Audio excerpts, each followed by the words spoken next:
Hi, I'm Caroline. I'm Taylor's best friend.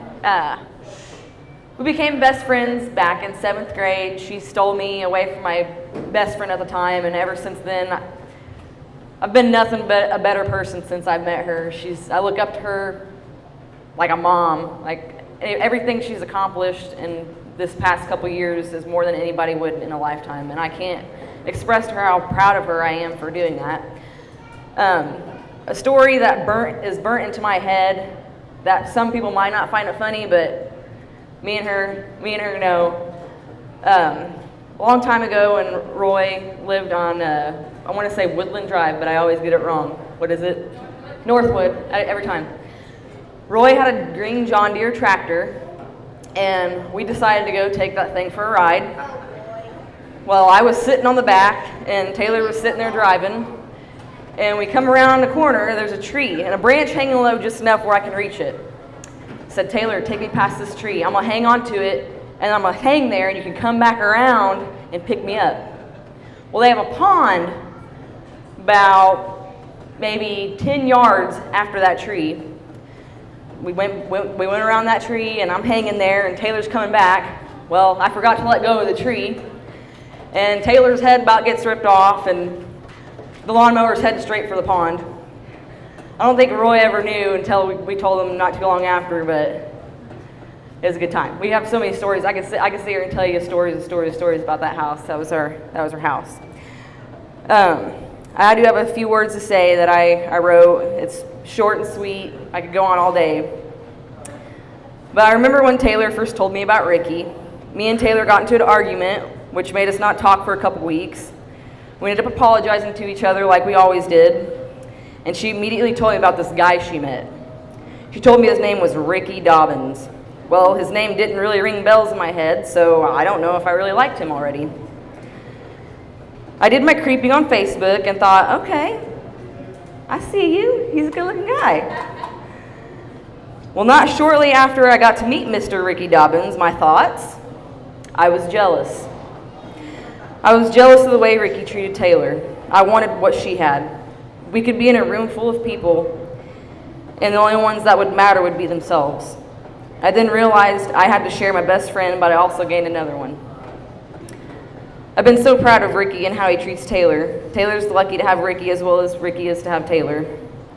I remember sitting at the ABC, eating some good food, and talking about a Cardinals game we were going to go to. Taylor then brought up, I have a feeling Ricky's going to propose to me.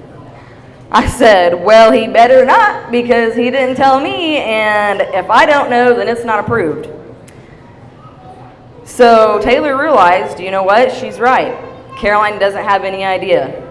And just like that, I made Taylor think she wasn't getting proposed to, which really I had no idea.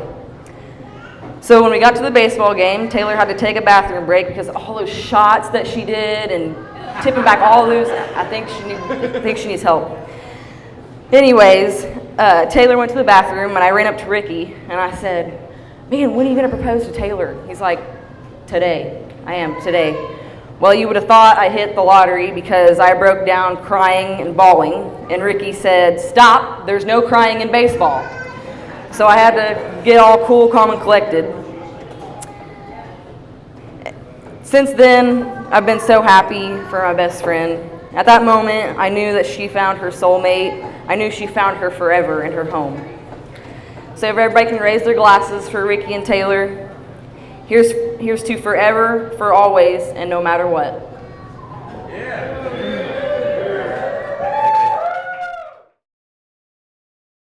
Hello everyone, I'm Curtis. Most of you know me, but for those who don't, let me explain the roots of mine and the groom's relationship. Ricky and I met the first day of kindergarten. We got to class and had to choose where we would sit, and somehow we chose to sit right next to each other, and we instantly hit it off. I think mostly because we were pretty enthusiastic about Ninja Turtles. If I remember correctly, we sat next to each other on this first day of kindergarten, and about halfway through the day, we got separated by the teacher because we wouldn't shut up. This motto carried on for years. First day of first grade, we'd sit next to each other, and next day we'd be separated.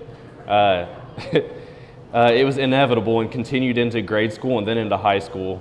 I remember in 7th grade we had health class. To me, this class was real boring, and I actually got my first D in this class. And as punishment, my mom thought it would be cool to ground me for the whole summer. I was really bummed, but I think Ricky may have been more bummed than I was. You see, this was the summer we both had planned to ride our bikes every day with each other. Every single day he'd call me to find out if my mom had let up yet, and the answer was always no. She would just hold on. Luckily, after that character building summer, we had plenty of times to ride our bikes around, chewing bucket of blood gum and fake wrecking all over Odin, spitting fake blood all over the road in front of unsuspecting civilians. We have plenty of the night to reminisce, so I want to move on to thanking everyone for organizing the event. I want to especially thank Mikey and Alicia for their dedication to Ricky and Taylor, as they spent a lot of time organizing such a fun bachelor and bachelorette event. The Cardinal game was great, but I think Mikey slapping random dudes' asses and having a dance-off with the guy in the street in front of Ballpark Village was the best part of the night. Now I want to say that I've noticed Ricky being a lot happier since he's met Taylor.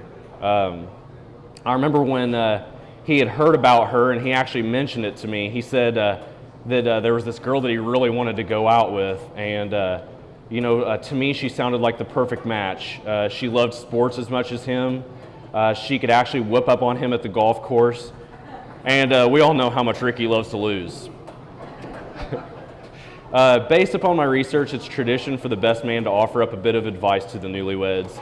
And my only advice is simple: have patience. With patience, you can master anything. So now, if you all would raise your glasses and join me in a toast to the bride and groom. I wish you years and years of happiness, love, baseball, and football.